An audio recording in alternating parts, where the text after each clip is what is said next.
Uma sociedade mais democrática necessariamente é pensada para incluir também a pessoa com deficiência.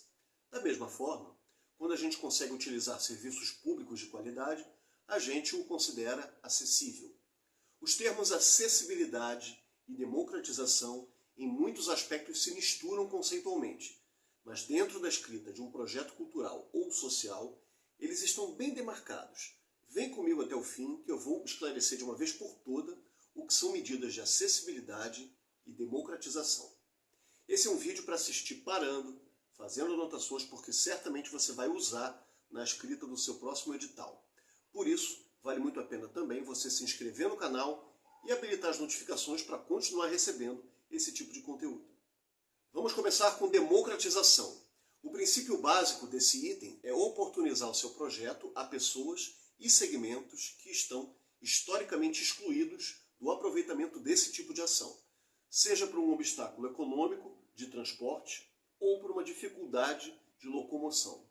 Se eu alugo um ônibus para transportar uma organização ou escola de um ponto ao outro do território, eu estou eliminando uma barreira de transporte. Se eu possibilito que o meu projeto aconteça em espaços como asilos, instituições onde menores de idade cumprem medidas socioeducativas ou penitenciárias, eu estou eliminando uma barreira, um obstáculo de locomoção. Repare que o ingresso gratuito, nesse sentido, não pode ser apresentado desacompanhado dessa pergunta: quem está se beneficiando do meu ingresso gratuito? Nesse sentido, existem alguns segmentos e grupos sociais que são prioritários para receber essas ações de democratização. Negros, indígenas, povos tradicionais, populações nômades, pessoas em situação de rua, pessoas LGBTQIA+, pessoas com deficiência e beneficiários do Bolsa Família e do CadÚnico.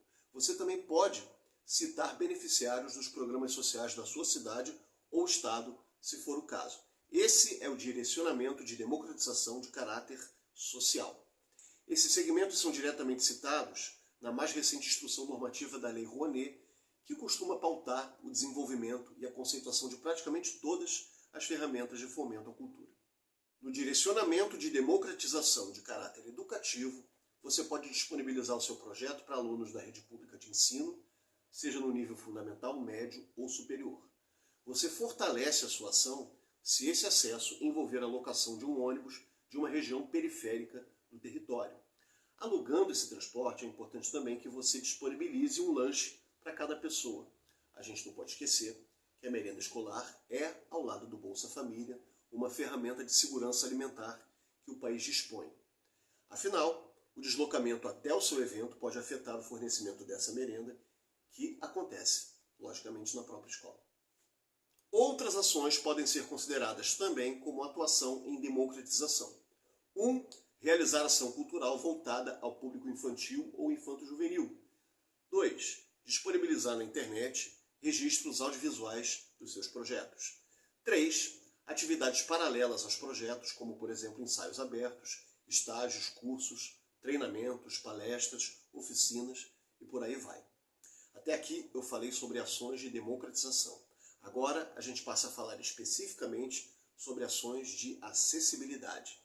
Nesse momento, a gente para de usar um pouquinho os conceitos da Lei 8.313, que é a Lei Rouanet, para usar os artigos da Lei 10.098, que é a chamada Lei da Acessibilidade.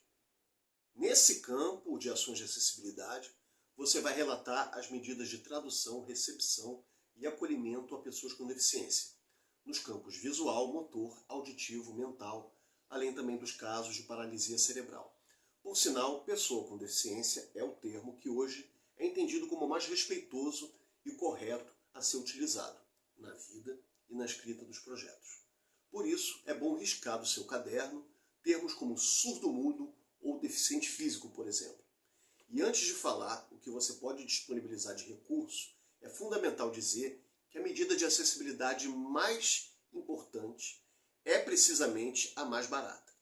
É a adoção de práticas não capacitistas por todas as pessoas que integram o seu projeto. Isso significa respeitar cada pessoa com deficiência em sua cidadania, facilitando ao máximo o seu acesso e criando condições para sua autonomia, sem paternalizar e sem envolver a sua ação de acessibilidade numa aura de caridade. Não é caridade, é cidadania.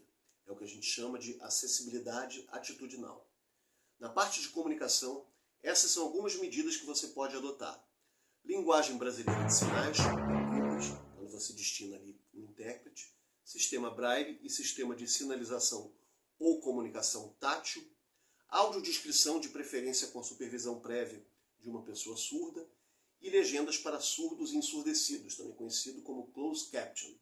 Além disso, você pode adotar um serviço de acessibilidade desde a fila, em que uma pessoa da produção se antecipa ao pedido, por exemplo, de um cadeirante e já o encaminha para a entrada e, posteriormente, para o setor que está reservado a essa pessoa. O espaço de regulação para neurodivergentes, como as pessoas autistas, é outra medida importante, mas que é pouco disponibilizada. Trata-se de um espaço que pode ser acessado em um momento de crise ou desconforto, com monitores treinados, cuidados com a iluminação, para que essa pessoa se estabilize e possa optar por voltar ou não à área em que está acontecendo ali a ação cultural, a ação social. E na parte atitudinal, novamente, você pode desenvolver uma capacitação interna que contribua para a eliminação de atitudes capacitistas na própria equipe que integra o projeto.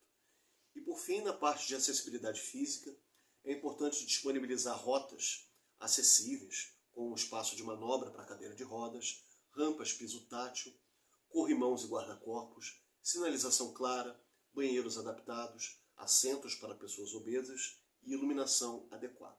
Claro que nem sempre dá para adotar todas as medidas. Você esbarra em limitações dos espaços em que você está trabalhando, mas boa parte dessas ações não onera tanto assim o seu orçamento.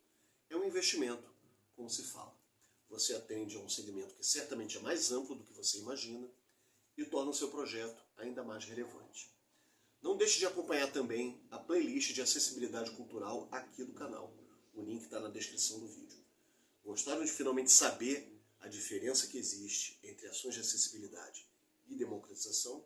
Se gostaram, deixe o seu like e não se esqueça de fazer a sua inscrição. Grande abraço e até o próximo vídeo.